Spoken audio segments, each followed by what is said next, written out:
Bonjour Christophe. Bonjour Damien. Il est beaucoup question d'économie. Le Premier ministre s'est exprimé en ouverture. Il a fixé un objectif de croissance pour cette année.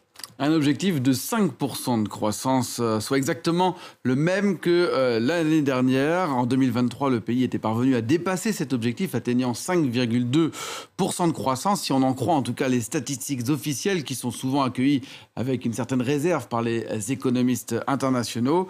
Mais en 2024, pour atteindre cet objectif, le gouvernement pourrait avoir besoin de stimuler davantage l'économie en relançant la consommation, en créant 12 millions d'emplois, c'est l'objectif, et puis en augmentant les investissements publics.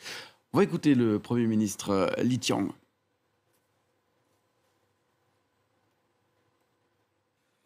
Nous devons adhérer au principe consistant à rechercher le progrès tout en garantissant la stabilité, à promouvoir la stabilité par le progrès.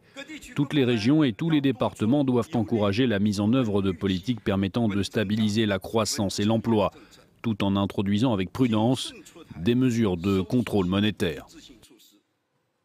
Alors, il faut dire que même si les chiffres ne paraissent pas très inquiétants, 5% de croissance, c'est 2 fois plus que la croissance américaine, c'est 10 fois plus que la croissance en Europe. L'économie chinoise fait face à une dynamique plutôt inquiétante, une crise profonde de l'immobilier d'abord, dont le symbole est la mise en liquidation judiciaire fin janvier de ce groupe-là, Evergrande, le géant de l'immobilier.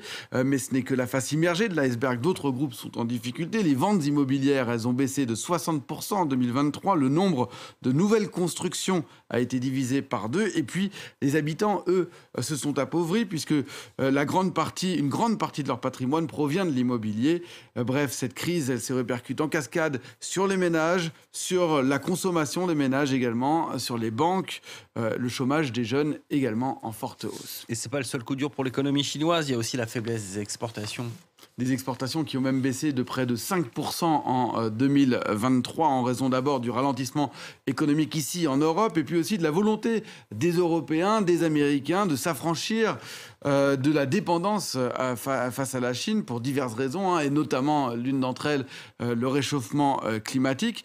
Mais Pékin espère quand même attirer de nouveaux investissements étrangers, faciliter également l'arrivée de travailleurs étrangers. Pour cela, le pays peut compter sur des secteurs d'avenir, la voiture électrique par exemple, les énergies renouvelables ou bien les batteries au lithium, des secteurs que le gouvernement continue de subventionner massivement.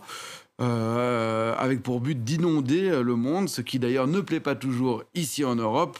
Ça inquiète. Par exemple, la Commission européenne a ouvert des enquêtes sur les subventions chinoises de voitures électriques. Merci beaucoup.